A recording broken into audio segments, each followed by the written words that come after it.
इस वीडियो में और आने वाले कुछ वीडियोस में हम एनसीईआरटी क्लास 6 के सेकंड चैप्टर को पढ़ेंगे और उससे रिलेटेड सभी पॉइंट्स को समझेंगे। तो इस वीडियो में हम एक्सरसाइज 2.1 को पढ़ेंगे और अच्छे से समझेंगे। और एक्सरसाइज 2.1 को अच्छे से सॉल्व करने के लिए हमें कुछ पॉइंट्स अच्छे से मालूम होना बहुत ज़रूरी है, जिसमें पहला पॉइंट है होल नंबर्स या पूर्ण संख्याएं। अब ये होल नंबर्स या पूर्ण संख्याएं क्या होती हैं? तो देखिए, सीधी सी बात है, जितने भी नंबर्स हम देखते आ रहे हैं या लिखते पढ़ते आ रहे हैं वो नंबर्स 1 से स्टार्ट होते हैं और कभी भी एंड नहीं होते हैं।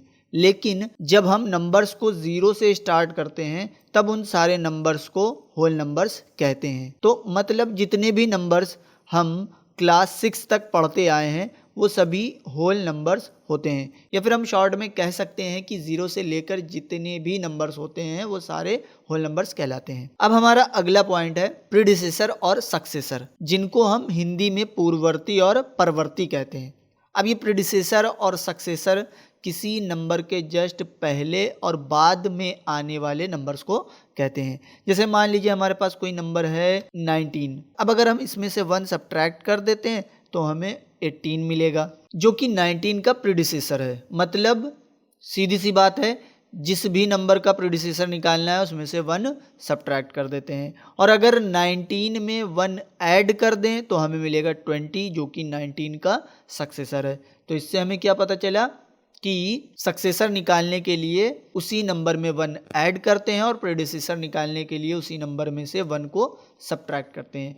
तो प्रीडिसेसर पहले वाला नंबर होता है और सक्सेसर बाद वाला, या कह सकते हैं कि प्रीडिसेसर के लिए 1 सब्ट्रैक्ट करते हैं और सक्सेसर के लिए 1 ऐड करते हैं। अब हमारा अगला पॉइंट है नंबर लाइन या संख्या रेखा। तो जैसे कि आप देख सकते हैं यहाँ पर मैंने एक सीधी लाइन खींची है सिंपल सी, और उस पर बराबर बराबर दूरी पर कट मार दिया है, यानी उसको कट कर दिया है, और उन्हीं कट पर हमने कुछ नंबर्स लिख रखे हैं। तो इस तरह की लाइन को नंबर लाइन कहते हैं। क्योंकि ये एक होल नंबर की नंबर लाइन है तो ये एक पॉइंट से स्टार्ट हो रही है और आगे बढ़ती जा रही है, जिसमें स्टार्टिंग पॉइंट 0 है और एरो के साइन की तरफ आगे नंबर बढ़ते जा रहे हैं। तो लगभग आपको नंबर लाइन समझ में आ गई होगी। वैसे जो स्केल हम यूज़ करते हैं लाइन ड्रा करने के लिए या मेज़रमेंट करने के लिए, वो भी एक तरह की नंबर लाइन होते हैं। अब हमारा अगला पॉइंट है addition on the number line. मतलब अब हम नंबर लाइन पर नंबर्स को ऐड करेंगे, और नंबर लाइन पर एडिशन करने के लिए हम एक एग्जाम्पल की हेल्प लेंगे। तो यहाँ पर हमारे पास है 4 + 3। अब हम इसको पहले ऐड कर लेंगे तो हमारे पास आएगा 7। अब इन तीनों नंबर्स को अच्छे से देखेंगे और सबसे बड़े नंबर को ले लेंगे और अपनी एक नंबर लाइन बनाएंगे। जैसा कि हमने पीछे अभी नंबर लाइन बनाई थी, सेम उसी तरीके की नंबर लाइन बनाएंगे, जिसमें कम से कम 7 होना बहुत ज़रूरी है। क्योंकि 7 सबसे बड़ा नंबर है, इसलिए नंबर लाइन पर 7 होना बहुत ज़रूरी है। तो यहाँ पर मैंने इस नंबर लाइन पर 9 तक के नंबर लिख लिए हैं। आप चाहे तो 7 तक भी लिख सकते हैं, मैंने थोड़ा सा ज़्यादा नंबर लिख दिया है तो ज़्यादा भी आप लिख सकते हैं। अब हम इन नंबर्स को जो कि हमने एग्जाम्पल में लिए हैं इनको नंबर लाइन पर ऐड करेंगे। तो आइए देखते हैं। यहाँ पर पहले 3 लिखा हुआ है, तो हम क्या करेंगे, लेफ़्ट से राइट की तरफ आगे बढ़ेंगे। क्योंकि इसमें 3 लिखा हुआ है तो 3 डिस्टेंस यानी 3 पॉइंट तक गिनेंगे और आगे बढ़ जाएंगे। तो हम यहाँ पे नंबर लाइन पर पहले 3 तक काउंट करेंगे और हमें नंबर लाइन पर 3 मिल जाएगा, यानी हम 3 पर जाकर रुक जाएंगे। अब 3 में 4 ऐड करना है, और जब ऐड करना होता है तो आपको ये याद रखना है, फिर हम लेफ़्ट से राइट की तरफ, यानी जहाँ पर थे वहीं से राइट की तरफ आगे और बढ़ेंगे, क्योंकि हम यहाँ पर ऐड कर रहे हैं। तो जब 4 ऐड करना है तो हम 3 के आगे 4 काउंट करेंगे, 1 2 3 और ये 4, तब हम 7 पर पहुंच जाएंगे। तो इस तरह से हमने 3 और 4 को नंबर लाइन पर ऐड कर दिया है और हमें आंसर में 7 मिल भी गया है, जैसे कि आप इस नंबर लाइन पर देख सकते हैं। और यहाँ पर आपको ये बात अच्छे से ध्यान में रखना है कि जब हम ऐड कर रहे होते हैं तो आगे की तरफ बढ़ते हैं। आगे की तरफ मतलब राइट की तरफ बढ़ते हैं, पीछे नहीं आते हैं, ठीक है। जैसे कि यहाँ पर हम 3 में 4 ऐड किया था तो हम 3 से आगे बढ़े थे 4 काउंट करते हुए, यानी 1 2 3 4 काउंट किया और आगे बढ़ गए और 7 पर पहुंच गए। अब हमारा अगला पॉइंट है subtraction on the number line, यानी नंबर लाइन पर हम सब्ट्रैक्शन कैसे करेंगे। इसके लिए भी हम एक एग्जाम्पल की हेल्प लेंगे। यहाँ पर हमें 7 में से 5 सब्ट्रैक्ट करना है, तो पहले हम इसको सॉल्व कर लेते हैं, यानी इसको हम पहले सब्ट्रैक्ट कर लेते हैं, फिर इसको नंबर लाइन पर लिखेंगे या रिप्रेजेंट करेंगे। तो जब हम इसको सॉल्व करेंगे तो हमें मिलेगा 2। आइए इसको हम नंबर लाइन पर लिखते हैं। तो जैसा कि हम जानते हैं कि इस एग्जाम्पल में सबसे बड़ा जो नंबर हमारे पास है वो है 7, और अब हम नंबर लाइन को ड्रा करेंगे जिसमें मिनिमम वैल्यू 7 होना बहुत ज़रूरी है। तो यहाँ पर हमने 9 तक के नंबर फिर से लिख लिए हैं। अब हमारे पास 7 है। अब हम अपने एग्जाम्पल को देखेंगे और उसको हमने जैसे पिछले वाले एग्जाम्पल में हमने किया था सेम उसी तरह इसमें भी करेंगे। सबसे पहले हमारे पास 7 लिखा हुआ है, तो हम क्या करेंगे 0 से 7 काउंट करते हुए आगे बढ़ेंगे, और जब हम आगे बढ़ेंगे तो हम 7 पर पहुंच जाएंगे। अब हमें इस 7 में से 5 को सब्ट्रैक्ट करना है। तो जैसा हमने पीछे पढ़ा था कि जब ऐड कर रहे होते हैं तो आगे बढ़ते हैं, यानी राइट की तरफ आगे बढ़ते हैं, लेकिन जब सब्ट्रैक्ट कर रहे होते हैं तो जिस जगह पर हम होते हैं नंबर लाइन पर, अभी हम नंबर लाइन पर 7 पर हैं, तो हम उससे पीछे आएंगे यानी लेफ्ट की तरफ आएंगे। तो अब हम 5 सब्ट्रैक्ट करना है तो हम 5 स्टेप पीछे आ जाएंगे और काउंट करते हुए। तो हम यहाँ पे काउंट करते हैं 1 2 3 4 और ये 5। हमने ये 5 तक काउंट किया और ये हम पीछे आ गए हैं। तो अब हमारे पास हम कहाँ पर पहुँचे हैं, हम 2 पर पहुँच गए हैं। तो इस तरह से हमने इस पूरे क्वेश्चन को नंबर लाइन पर रिप्रेजेंट कर दिया है, या इस नंबर को हमने नंबर लाइन पर सॉल्व कर दिया है। अब इन दोनों एग्जाम्पल्स के समझाने से मुझे लगता है कि आप किसी भी नंबर को बिना सॉल्व किए, यानी जैसे अभी हमने यहाँ पर पहले सॉल्व किया है फिर उसको नंबर लाइन पर शो किया है, तो अब आप किसी भी नंबर को बिना सॉल्व किए डायरेक्टली नंबर लाइन पर रिप्रेजेंट कर सकते हैं या उसको नंबर लाइन पर सॉल्व कर सकते हैं। अब हमारा अगला पॉइंट है multiplication on the number line, यानी नंबर लाइन पर हम गुणा कैसे करेंगे। अब इसको भी हम सेम उसी तरह करेंगे जैसे हमने एडिशन और सब्ट्रैक्शन किया है। तो आइए एक एग्जाम्पल की हेल्प से समझते हैं। तो यहाँ पर हमें 3 और 4 का मल्टीप्लाई करके यानी उसका प्रोडक्ट हमें नंबर लाइन पर शो करना है, और उसको शो करने के लिए पहले हम इसको ऐसे ही सॉल्व कर लेते हैं। तो जब हम इसको सॉल्व करेंगे तो हमारे पास आएगा 12। अब हम इसको नंबर लाइन पर रिप्रेजेंट करेंगे या नंबर लाइन पर लिखेंगे या नंबर लाइन पर सॉल्व करेंगे। तो फिर से हम सबसे बड़े नंबर को देखेंगे, और यहाँ पर सबसे बड़ा जो नंबर है वो है 12, और हम एक लाइन ड्रॉ करेंगे और 12 तक के नंबर लिख लेंगे। आप चाहे तो 12 से ज़्यादा भी लिख सकते हैं, लेकिन 12 मिनिमम वैल्यू होनी चाहिए, मैक्सिमम नहीं, मिनिमम वैल्यू, यानी कम से कम 12 तो उसमें होना ज़रूरी है। अब यहाँ पर हमें मल्टीप्लिकेशन में एक बात थोड़ी सी ध्यान देनी है। वो बात ये है कि जब हम मल्टीप्लाई करते हैं तब हम इनडायरेक्टली नंबर्स को ऐड कर रहे होते हैं। क्यों? क्योंकि यहाँ पर बोला गया है 3 टाइम्स 4, यानी 3 का 4 से मल्टीप्लाई हो रहा है, मतलब हम 3 को 4 टाइम ऐड कर रहे होते हैं। ये बात आपको ध्यान रखनी है कि जब भी हम मल्टीप्लाई करते हैं तो हम पहले वाले नंबर को दूसरे वाले नंबर टाइम यानी उतनी बार हम ऐड कर रहे होते हैं। तो यानी 3 को 4 टाइम्स हम लोग ऐड कर रहे हैं। तो आइए हम इसी को नंबर लाइन पर रिप्रेजेंट करते हैं। तो यहाँ पर हमने नंबर लाइन ड्रॉ कर ली है। अब हम क्या करेंगे, 3 को 4 टाइम्स रिप्रेजेंट करेंगे, यानी 3 3 3 3 करके 4 बार हम आगे बढ़ेंगे। तो पहले जब हम लिखेंगे तो हम पहले 3 स्टेप आगे बढ़ेंगे 0 से, और जब 0 से 3 स्टेप आगे बढ़ेंगे तो हम पहुँचेंगे 3 पर। अब फिर से हम एक बार और 3 स्टेप आगे बढ़ेंगे और हम पहुंच जाएंगे 6 पर। फिर से हम 3 स्टेप आगे बढ़ेंगे तो हम पहुंच जाएंगे 9 पर, और इसी तरह से हम फिर से 3 स्टेप्स और आगे हम बढ़ेंगे तो हम पहुंच जाएंगे 12 पर। इस तरह से हम लोगों ने 3 को 4 टाइम्स ऐड कर दिया है। ठीक है, तो हमारे पास रिजल्ट आ जाएगा 12, और यही हमारा आंसर हो जाएगा। अब इसी क्वेश्चन को हम एक और तरीके से कर सकते हैं। वो क्या है कि हम चाहे तो 4 को 3 टाइम्स ऐड कर सकते हैं, मतलब 4 को 4 को 3 बार जोड़ा जा सकता है, वो भी हमारा आंसर वही आ जाएगा, यानी 12 ही आ जाएगा। तो यहाँ पर भी हम क्या करेंगे, सबसे बड़े नंबर को लेंगे यानी 12 को लेंगे, और उतनी ही बड़ी नंबर लाइन ड्रॉ कर लेंगे, और उस पर हम 0 से काउंट करना स्टार्ट करेंगे, और हम जब 4 स्टेप काउंट करेंगे तो हम 4 पर पहुंच जाएंगे। फिर से हम 4 स्टेप्स काउंट करेंगे तो हम 8 पर पहुंच जाएंगे, और फिर लास्ट में एक बार और हम काउंट करेंगे 4 स्टेप्स तो हम 12 पर पहुंच जाएंगे। तो इस तरह से हम 12 पर पहुंच गए हैं, और यही हमारा आंसर है, और हमने 4 को 3 टाइम्स ऐड कर दिया है। अब हमारा अगला पॉइंट है division on the number line, और इसको भी हम एक एग्जाम्पल की हेल्प से समझेंगे। यहाँ पर हमें 12 को 3 से डिवाइड करना है, तो पहले हम इसको डिवाइड कर लेंगे, फिर उसी को नंबर लाइन पर लिख देंगे या रिप्रेजेंट कर देंगे या डिवीज़न शो कर देंगे। तो जब हम 12 को 3 से डिवाइड करेंगे तो हमारे पास आएगा 4। अब हम इसको नंबर लाइन पर लिखेंगे या रिप्रेजेंट करेंगे। लेकिन उससे पहले आपको एक बात मालूम होनी बहुत ज़रूरी है, तभी आप इसको अच्छे से समझ पाएंगे और नंबर लाइन पर रिप्रेजेंट कर पाएंगे। वो बात क्या है कि जब भी हम किसी नंबर को डिवाइड कर रहे होते हैं तो हम उसको बांट रहे होते हैं। तो यहाँ पर हम 12 को डिवाइड कर रहे हैं 3 से, मतलब 12 के 3 के ग्रुप्स बनाएंगे, यानी 12 में से 3 निकालेंगे और जितनी बार हम लोग निकाल लेंगे वही हमारा आंसर हो जाएगा। तो जब हम 12 को 3 से डिवाइड करेंगे यानी 3 के ग्रुप बनाएंगे तो हमारे पास 4 ग्रुप्स आएंगे। वही चीज़ हमें यहाँ पे रिप्रेजेंट करनी है। तो हम क्या करेंगे, सबसे पहले नंबर लाइन ड्रॉ करेंगे और सबसे बड़ा नंबर यहाँ पर भी 12 है तो हम यहाँ पे 12 लिख लेंगे और अब हम 12 के 3 के ग्रुप्स बनाएंगे। तो सबसे पहला ग्रुप हमारा हो गया 0 से 3 तक हम काउंट करेंगे, फिर हम उसमें 3 और स्टेप्स आगे बढ़ेंगे तो हम 6 पर पहुंच जाएंगे, फिर 3 स्टेप्स आगे बढ़ेंगे 9 पर पहुंच जाएंगे और फिर से 3 स्टेप्स आगे बढ़ेंगे तो हम पहुंच जाएंगे 12 पर। तो इस तरह से हमने 12 को 3 से डिवाइड कर दिया और हमारे पास 4 ग्रुप्स आए हैं और इसका जो आंसर है वो नंबर लाइन पर रिप्रेजेंट नहीं होगा।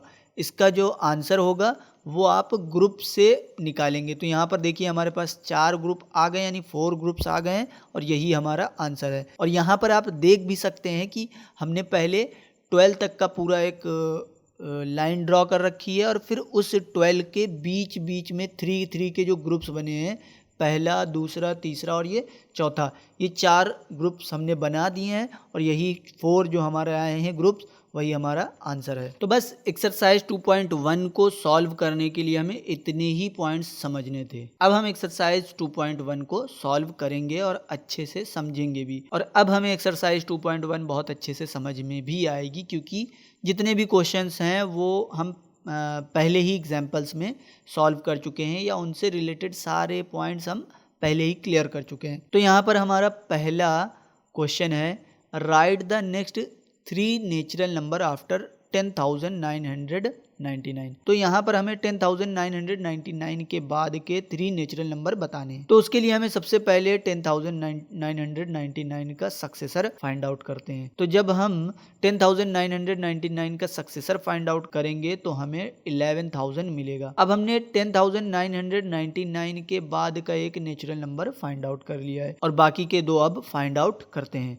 तो हमें जो 11,000 मिला है अब उसका सक्सेसर फाइंड आउट कर लेते हैं जो कि आएगा 11,001। फिर से 11,001 का सक्सेसर फाइंड आउट करेंगे तो आएगा 11,002। तो इस तरह से हमने 10,999 के बाद के अगले 3 नेचुरल नंबर्स फाइंड आउट कर लिए हैं जो कि है 11,000, 11,001, 11,002। अब हम अगले क्वेश्चन को देखते हैं जिसमें हमें 10,001 के पहले के 3 नंबर्स फाइंड आउट करने हैं। तो हमने जिस तरह से लास्ट क्वेश्चन में किया था उसी तरह इसको भी करेंगे, लेकिन उसमें हमने सक्सेसर फाइंड आउट किया था, इसमें हम प्रीडिसेसर फाइंड आउट करेंगे। तो सबसे पहले हम 10,001 लेंगे और उसका प्रीडिसेसर फाइंड आउट करेंगे जो कि होगा 10,000। अब हम 10,000 का प्रीडिसेसर फाइंड आउट करेंगे जो कि होगा 9,999 और फिर से 9,999 का प्रीडिसेसर फाइंड आउट करेंगे तो आएगा 9,998। तो इस तरह से हमने 10,001 के पहले के 3 नंबर्स फाइंड आउट कर लिए हैं जो कि है 10,000, 9,999 और 9,998। अब बारी आती है क्वेश्चन नंबर 3 की जिसमें पूछा गया है कि सबसे छोटा होल नंबर क्या है। तो सीधी सी बात है, होल नंबर 0 से शुरू होते हैं तो 0 सबसे छोटा होल नंबर है। अब हम क्वेश्चन नंबर 4 को सॉल्व करेंगे जिसमें हमें बताना है कि 32 और 53 के बीच में कितने नंबर्स आते हैं। तो उसके लिए यहाँ पर हमने 32 से 53 तक के सारे नंबर्स लिख लिया है और अब हम इनको काउंट कर लेते हैं। तो जब हम इनको काउंट करेंगे तो हमें टोटल 20 नंबर्स मिलेंगे। तो 32 और 53 के बीच में टोटल 20 नंबर्स आते हैं। हमारे पास ये पता करने का एक तरीका और है, वो ये है कि अगर हम बड़े नंबर में से छोटे नंबर को सब्ट्रैक्ट कर दें और आंसर जो हमारे पास आएगा उसमें से 1 सब्ट्रैक्ट कर दें फिर से, तो हमें पता चल जाएगा कि इन जो भी 2 नंबर दिए हुए हैं उनके बीच में कितने नंबर्स हैं। लेकिन ये जो हमारा दूसरा वाला जो तरीका है ये सिर्फ होल नंबर्स पर काम करता है, ये इंटीजर्स पर काम नहीं करता है। उसके लिए हमें दूसरा कोई तरीका अपनाना होगा। अब अगर आप इंटीजर्स, होल नंबर्स या नेचुरल नंबर्स नहीं जानते हैं। होल नंबर्स तो हमने यहाँ पे ऑलरेडी पढ़ लिया है। अगर आप नेचुरल नंबर्स, इंटीजर्स के बारे में जानना चाहते हैं तो उससे रिलेटेड वीडियो का लिंक मैंने डिस्क्रिप्शन में और ऊपर आई बटन में दे रखा है। आप उस वीडियो को देखकर उसके बारे में भी नॉलेज ले लें। और अगर आपको वाकई में नहीं मालूम है तो वो वीडियो आपको देखना बहुत ज़रूरी है, क्योंकि उसके बिना मालूम हुए आप ये समझ नहीं पाएंगे। अब हम क्वेश्चन नंबर 5 को सॉल्व करेंगे, जिसमें हमें सभी नंबर्स के सक्सेसर निकालने हैं। और सक्सेसर निकालने के लिए हम दिए हुए नंबर्स में से 1 ऐड कर देते हैं, जैसा कि हमने पीछे एग्जांपल्स में पढ़ा है। तो यहाँ पर सभी क्वेश्चंस मैंने सॉल्व कर दिए हैं। इनको देखकर आप आसानी से समझ सकते हैं। अगर आप किसी तरह की कोई प्रॉब्लम आती है तो आप उस प्रॉब्लम को मुझे कमेंट्स या ईमेल के थ्रू शेयर कर सकते हैं। अब हम अगले क्वेश्चन को देखते हैं, जो कि है क्वेश्चन नंबर 6, जिसमें हमें सभी नंबर्स के प्रेडिसेसर निकालने हैं।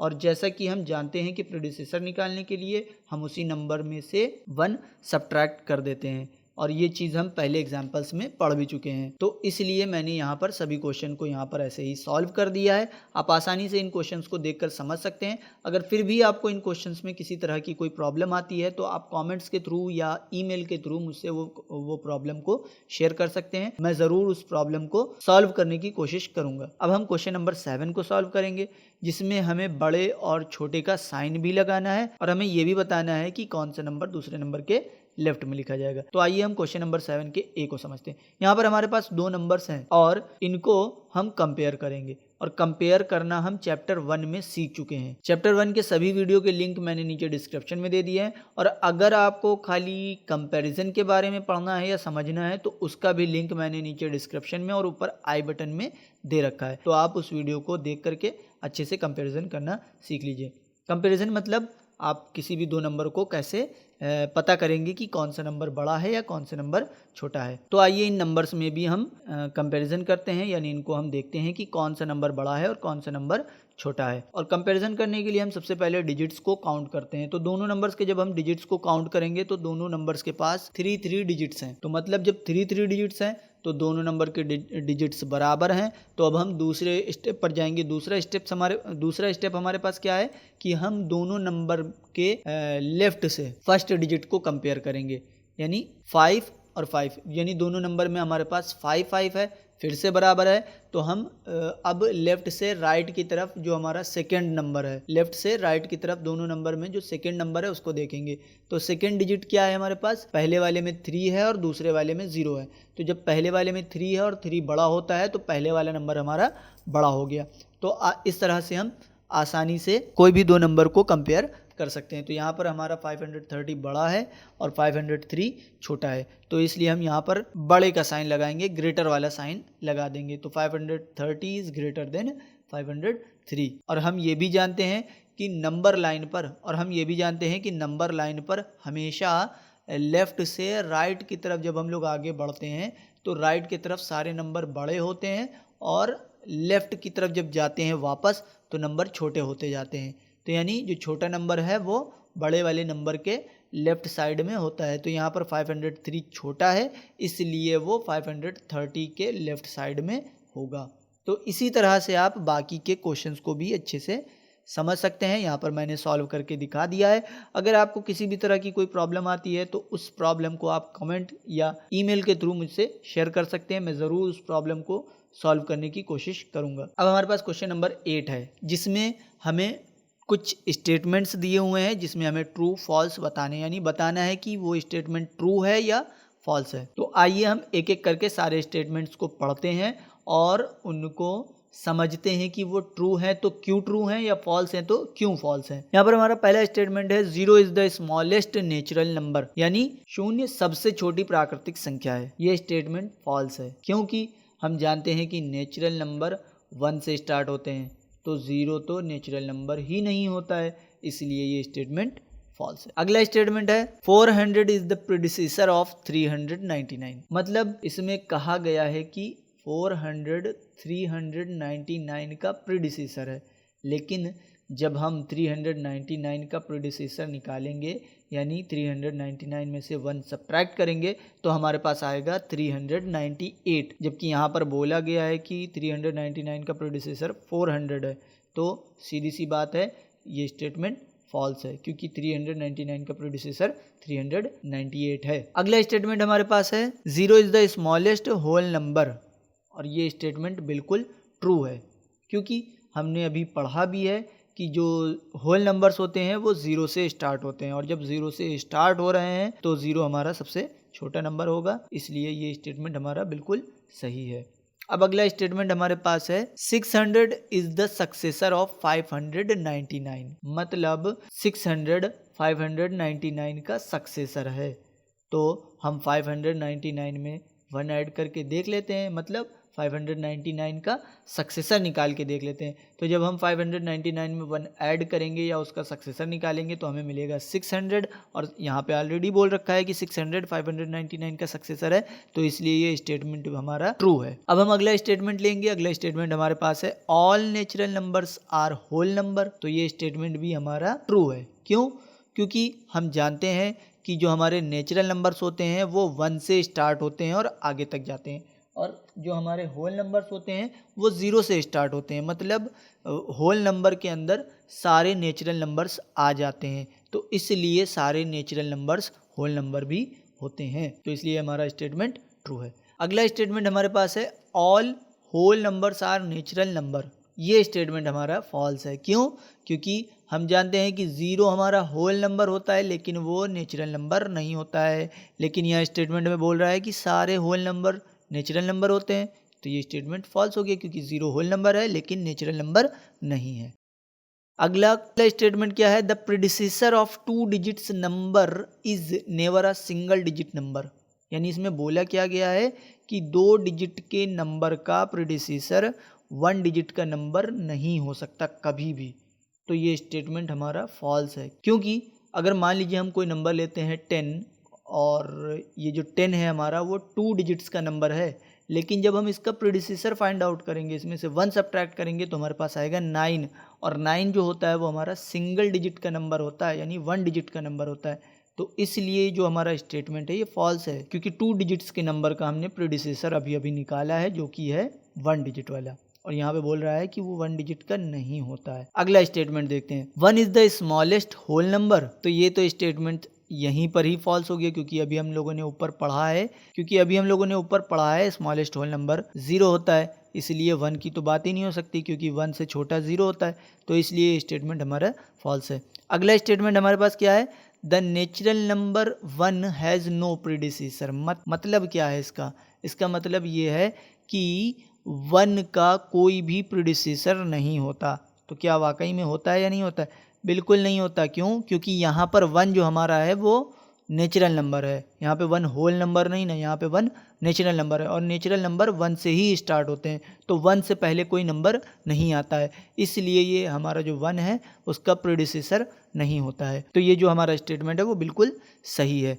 अब आइए अगला स्टेटमेंट जे वाले में क्या है? The whole number 1 has no predecessor, यानी जो हमारे पास होल नंबर 1 है, अब यहाँ पे जो 1 है वो एक होल नंबर है, उसकी बात हो रही है, तो 1 एज अ होल नंबर उसका कोई प्रेडिसेसर नहीं होता है, ये यहाँ पर पूछा गया है या बताया ही गया है क्योंकि ये स्टेटमेंट है, तो यहाँ पर जो बताया गया है ये स्टेटमेंट बिल्कुल फॉल्स है।